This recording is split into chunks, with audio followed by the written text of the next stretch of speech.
एक दिन हजरत मोहम्मद सल्लल्लाहु अलैहि वसल्लम जंगल के पास से गुजर रहे थे। तभी उन्होंने देखा कि एक यहूदी ने एक हिरण को बांध रखा है। जैसे ही उस हिरण की नजर नबी पाक सल्लल्लाहु अलैहि वसल्लम पर पड़ी, वह रोते हुए बोल पड़ा, या रसूल अल्लाह, या हबीब अल्लाह, आज सुबह मैं अपने बच्चों को छोड़कर खाने की तलाश में निकला था।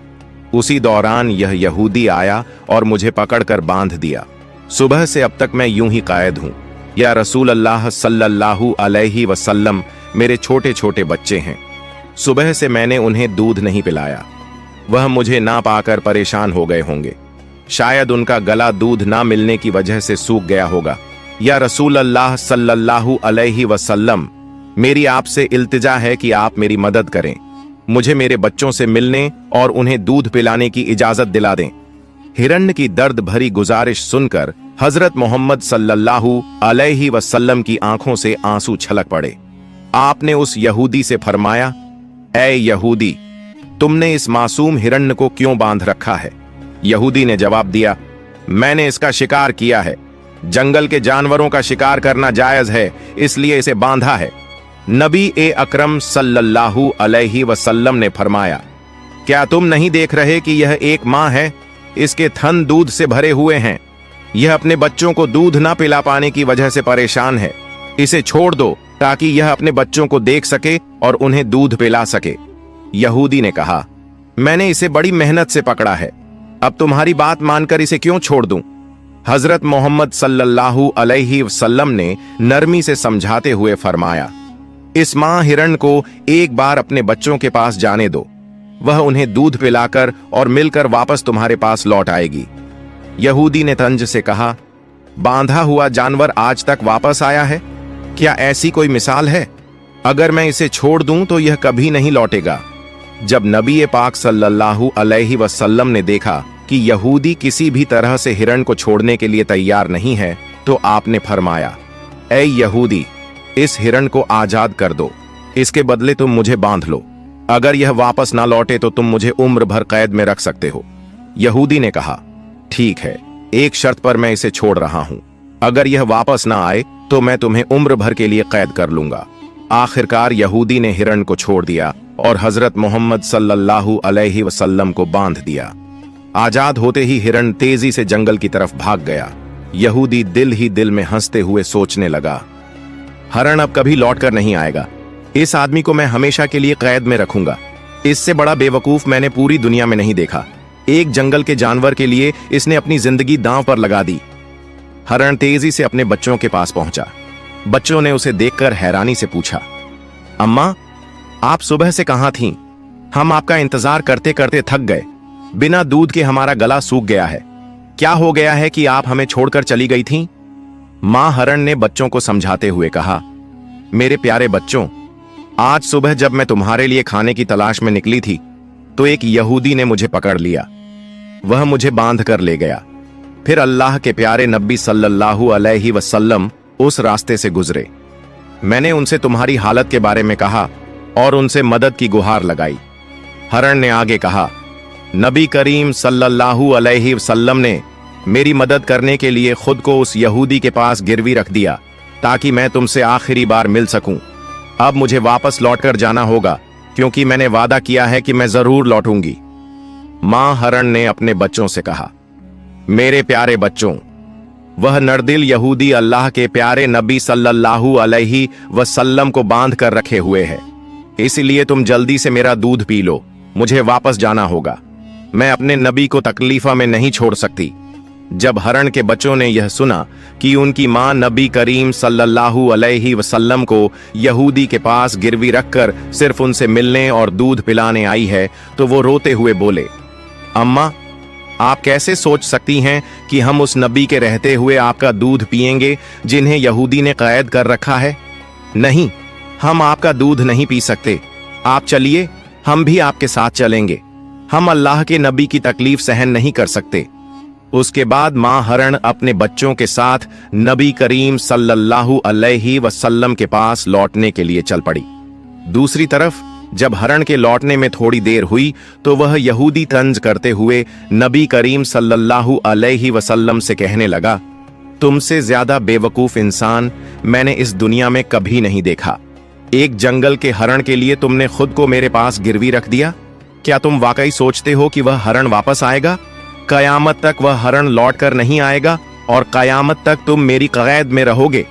यह सुनकर नबी करीम सल्लल्लाहु अलैहि वसल्लम ने बड़ी नरमी से कहा, ऐ यहूदी, थोड़ा सब्र करो, वह हरण जरूर लौट कर आएगा। अल्लाह की मर्जी से वह तुम्हारे पास वापस आ जाएगा। यहूदी हंसते हुए बोला, ऐ मोहम्मद, अपनी इन अलौकिक कल्पनाओं को छोड़ दो।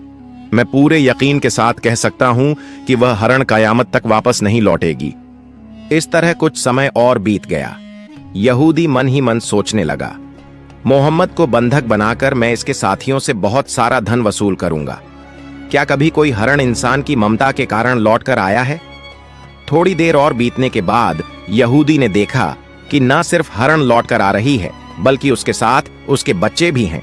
यह देखकर वह हैरान रह गया। फिर नबी करीम सल्लल्लाहु अलैहि वसल्लम ने हरण से पूछा, ऐ हरण, तूने अपने बच्चों को साथ क्यों लाया? वादा तो यह था कि तू अकेले लौटेगी।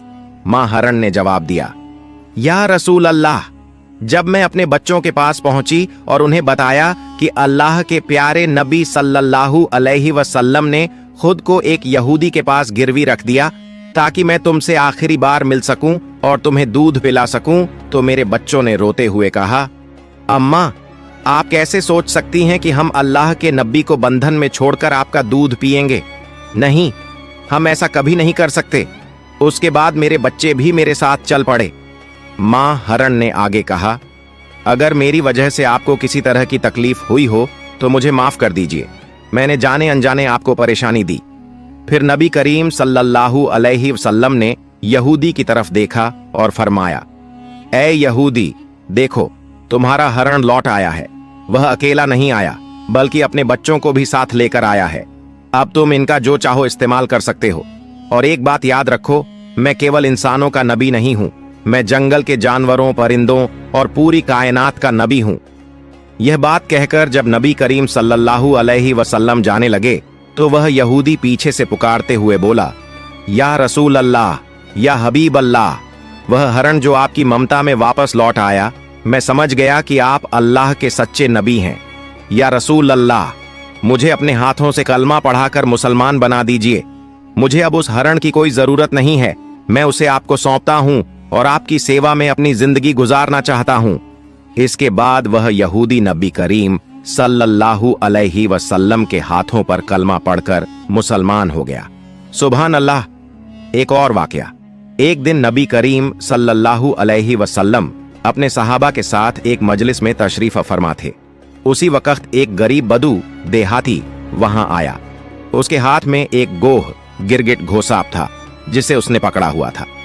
उसने सहाबा की तरफ इशारा करते हुए पूछा, यह शख्स कौन है? सहाबा ने जवाब दिया, यह अल्लाह के रसूल हैं, ये तमाम जहान के लिए नबी हैं। बदू ने कहा, मैं लात और उज्जा की कसम खाकर कहता हूं कि मैं इन्हें नबी नहीं मानता, लेकिन अगर मेरे हाथ में जो गोह है, अगर यह गिरगिट आपकी नबूवत की गवाही दे दे तो मैं आपको नबी मान लूंगा। उस बदुईन ने नबी करीम सल्लल्लाहु अलैहि वसल्लम की तरफ देखते हुए कहा, ऐ मोहम्मद, जब तक यह गिरगिट घोसाप आपकी नबूवत को नहीं मानेगा, मैं भी आपको नबी नहीं मानूंगा। नबी करीम सल्लल्लाहु अलैहि वसल्लम ने मुस्कुराकर उस बदुईन से फरमाया, ऐ बदुईन, सच्ची बात बताओ, अगर यह गिरगिट तुम्हारी बात मानकर मेरी नबूवत की गवाही दे दे तो क्या तुम यकीनन मुझ पर ईमान लाओगे? बदुईन ने जवाब दिया, अगर यह वाकई हुआ तो मैं निस्संदेह आपको नबी मान लूंगा और आप पर ईमान ले आऊंगा। तब अल्लाह के रसूल सल्लल्लाहु अलैहि वसल्लम ने फरमाया, तो फिर तुम इस गिरगिट को छोड़ दो। बदुईन ने हुक्म के मुताबिक गिरगिट को छोड़ दिया। फिर नबी करीम सल्लल्लाहु अलैहि वसल्लम ने गिरगिट को पुकारा, ऐ गिरगिट, हमारे पास आ और जवाब दे। जैसे ही नबी करीम ने गिरगिट को पुकारा, वह गिरगिट सबकी समझ में आने वाली शुद्ध अरबी जबान में बोलने लगा, लब्बैक या रसूल अल्लाह, मैं आपकी सेवा में हाजिर हूं और आपकी मदद के लिए उपस्थित हूं। सभी लोग यह सुनकर दंग रह गए और जान गए कि यह अल्लाह का करिश्मा और चमत्कार है। फिर नबी करीम सल्लल्लाहु अलैहि वसल्लम ने उससे पूछा, जिसने जन्नत में रहमत और जहन्नम में अजाब बनाया है, बता वो कौन है? गिरगिट ने जवाब दिया, वो अल्लाह है। फिर नबी करीम सल्लल्लाहु अलैहि वसल्लम ने पूछा, ए गिरगिट, मैं कौन हूं? गिरगिट ने कहा, आप अल्लाह के रसूल हैं। जो भी आपकी नबूवत को स्वीकार करेगा वो सफल होगा, और जो आपको झुठलाएगा वो नाकाम रहेगा। फिर नबी करीम सल्लल्लाहु अलैहि वसल्लम ने उस गरीब बदुईन की तरफ देखा और फरमाया, अब क्या तुम्हारे दिल में मेरी नबूवत के बारे में कोई संदेह बाकी है? बदुईन ने कहा, या रसूल अल्लाह, या हबीब अल्लाह, जिस गिरगिट ने आपकी नबूवत की गवाही दी है, उसके बाद शक करना मेरी औकात में नहीं है। ऐ अल्लाह के रसूल, मुझे मुसलमान बना दीजिए और मुझे आपकी सेवा का मौका दीजिए। उसके बाद वह बेज़बान बदुईन नबी करीम सल्लल्लाहु अलैहि वसल्लम के हाथों में हाथ देकर कलमा पढ़कर मुसलमान हो गया। सुभान अल्लाह। एक दिन अब्बू जहल, अली आईबीएन मुगीरा और अकरमा आईबीएन अब्बू जहल जैसे काफिरों ने नबी करीम सल्लल्लाहु अलैहि वसल्लम से कहा, ऐ मोहम्मद, जो चांद आकाश में दिखाई दे रहा है, अगर तुम उसे 2 टुकड़ों में बांटकर दिखा सको तो हम तुम्हारे ऊपर ईमान लाएंगे और इस्लाम को स्वीकार कर लेंगे। अगर तुम उसे 2 टुकड़ों में बांटकर दिखा सको तो हम तुम्हारे ऊपर ईमान लाएंगे और इस्लाम धर्म स्वीकार कर लेंगे। तब नबी अकरम सल्लल्लाहु अलैहि वसल्लम ने उनसे पूछा, अगर मैं सच में आसमान के चांद को 2 टुकड़ों में बांटकर दिखा दूं तो क्या तुम मुझ पर ईमान लाओगे और अल्लाह को अपना रब मानोगे? उन्होंने कहा, पहले हमें चांद को 4 टुकड़ों में बांटकर दिखाओ। अगर तुम ये कर सको तो हम निश्चित ही तुम पर ईमान लाएंगे, अल्लाह को अपना रब मानेंगे और तुम्हें नबी के तौर पर स्वीकार करेंगे। तब नबी पाक सल्लल्लाहु अलैहि वसल्लम ने अपने रब अल्लाह रब्बुल आलमीन से दुआ की, ऐ अल्लाह, तू आसमान के चांद को 2 टुकड़ों में बांट दे। फिर अल्लाह ने अपने महबूब की दुआ कबूल कर ली। नबी अकरम सल्लल्लाहु अलैहि वसल्लम ने अपनी उंगली से चांद की तरफ इशारा किया और एक ही पल में चांद 2 टुकड़ों में बांट गया। चांद के दोनों टुकड़े इतने दूर दूर हो गए कि उनके बीच में हीरा पर्वत, माउंटेन ऑफ हीरा, नजर आने लगा। ये मंजर काफिरों ने अपनी आंखों से देखा। फिर नबी करीम सल्लल्लाहु अलैहि वसल्लम ने उनका नाम ले लेकर पुकारा, ऐ अबू जहल, तुम गवाह बनो। ऐ अली इब्ने मुगीरा, तुम गवाह बनो। ऐ राज इब्न आयल, तुम गवाह बनो। मैंने तुम्हारी शर्त के मुताबिक आसमान के चांद को 2 टुकड़ों में बांट दिया है।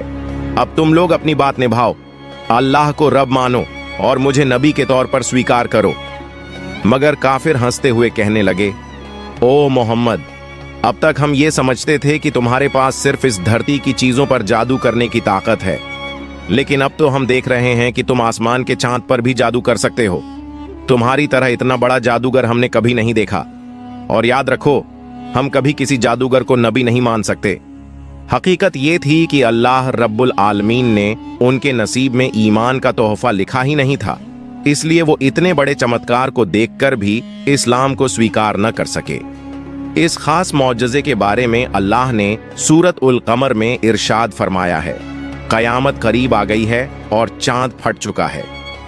प्यारे दोस्तों, अगर आपको ये वीडियो पसंद आई हो तो इसे लाइक करें, चैनल को सब्सक्राइब करें और मिलते हैं अगली वीडियो में। फई अमानिल्लाह।